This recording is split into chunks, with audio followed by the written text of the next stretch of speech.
भाजपाचा हा डीएनए आहे की प्रत्येकाला जात आणि धर्माच्या राजकारणात ओढायचं। सदोष मनुष्यवधाचे गुन्हे हे या राज्याचे मुख्यमंत्री देवेंद्र फडणवीस आणि भाजपावर दाखल करावे लागतील।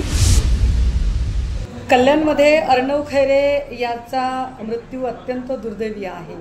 त्यांच्या कुटुंबियांच्या दुःखात आम्ही सामील आहोत। मात्र अर्णव खैरेच्या मृत्यूचं राजकारण करत भाजपा ज्या पद्धतीने ठाकरेंना एका आरोपीच्या कटघऱ्यात उभं करू पाहते, मुळात भाजपाचा हा डीएनए आहे की प्रत्येकाला जात आणि धर्माच्या राजकारणात ओढायचं। ज्यांना अजिबात लोकाभिमुख प्रश्नांचं राजकारण कळत नाही, जे लोकाभिमुख प्रश्नांवरती चर्चाच करू शकत नाही, ते कायम जात आणि धर्म यावर बोलत राहतात। जर भाजपाला अशा पद्धतीने जर वेगवेगळ्या गटांमधला वाद काढायचा असेल तर मग या राज्यामध्ये मराठा विरुद्ध ओबीसी या वादामध्ये जेवढे बळी गेले त्या सगळ्या बळींचा सदोष मनुष्यवधाचे गुन्हे हे या राज्याचे मुख्यमंत्री देवेंद्र फडणवीस आणि भाजपावर दाखल करावे लागतील।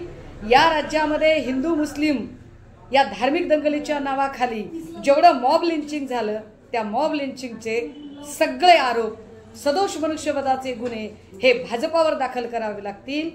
या राज्यामध्ये जेवढ्या म्हणून जातीय आणि धार्मिक दंगली उसळल्या, ज्याला कारण भाजपाचे नवथर आणि अत्यंत छिछोर वक्तव्य करणारी, मग ती जगताप, राणे, राणा, जेवढी काही माणसं ही चिल्लर आणि तिल्लर माणसं असतील यांच्यावर गुन्हे दाखल करावे लागतील।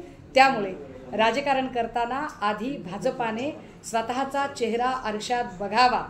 अमित साटम, खरं तर तुमच्यावर बोलायची मला अजिबात इच्छा नाहीये, पण ज्या पद्धतीने तुम्ही एक बोर्ड हातात घेऊन बसलेला आहात तर तुमच्या हे लक्षात यावं की मुळात आत्तापर्यंत तुम्ही मराठी माणसांचे किती खिसे रिकामे केले आणि किती इतर प्रांतीयांच्या खिशामध्ये भरलेला आहे, आणि नंतर आमच्याशी बोलावं।